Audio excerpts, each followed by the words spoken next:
अस्सलाम वालेकुम students, welcome to my YouTube channel. इस वीडियो में हम जनरल मैथ क्लास 9th और इसकी मश्क 1/2 का सवाल नंबर 9 हल करेंगे।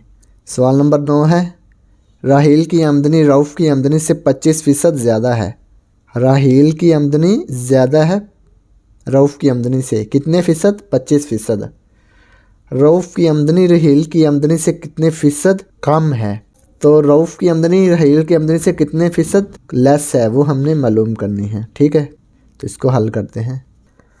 सवाल नंबर 9, फ़र्ज़ किया रऊफ़ की आमदनी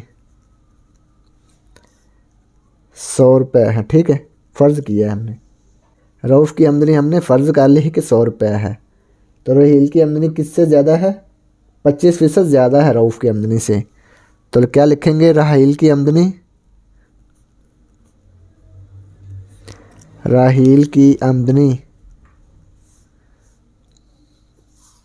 रऊफ़ की आमदनी से 25% ज़्यादा है ना।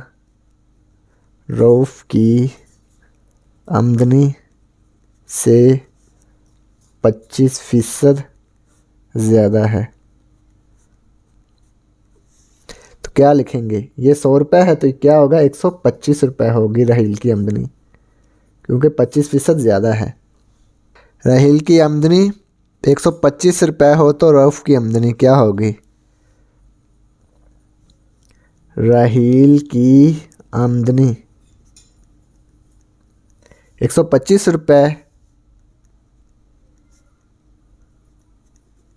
हो तो रऊफ़ की आमदनी, राहील की आमदनी 125 रुपये हो तो रऊफ़ की आमदनी क्या होगी? 100 रुपये। ठीक है, ये देखें, रऊफ़ की आमदनी हमने फ़र्ज़ की है कि 100 रुपये है। फिर हमने क्या किया? राहील की आमदनी निकाल ली, क्योंकि राहील की आमदनी रऊफ़ की आमदनी से 25% ज़्यादा थी ना, तो इसलिए हमने 100 में 25 जमा कर दिए, तो ये 125 हो गई।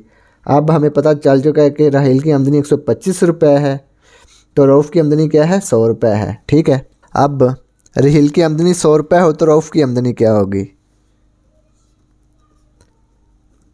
राहील की आमदनी 100 रुपये हो तो रऊफ़ की आमदनी, तो इसको हम तकसीम कर देंगे 100 को 125 पे, ज़रब 100। ठीक है, इसको अब ज़रब कर देंगे 100 को 100 से, तकसीम 125,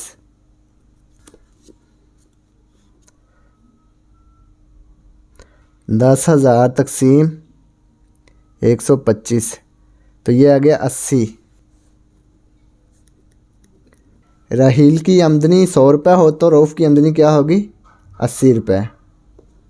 तो अब लिखेंगे रऊफ़ की आमदनी राहील की आमदनी से जितने फ़ीसद कम है। रऊफ़ की आमदनी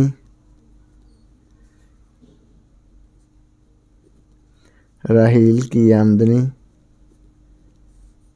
से जितने फ़ीसद कम है। कितने फ़ीसद कम है? 100 मनफी 80, इसकी राहील की 100 है ना, तो रऊफ़ की 80 है, तो फ़ीसद में आ गई, तो ये आ गया 20%। रऊफ़ की आमदनी कितने फ़ीसद कम है? 20% कम है राहील की आमदनी से। तो यही हमने मालूम करना था। तो ये सवाल नंबर 9 मुकम्मल हो गया।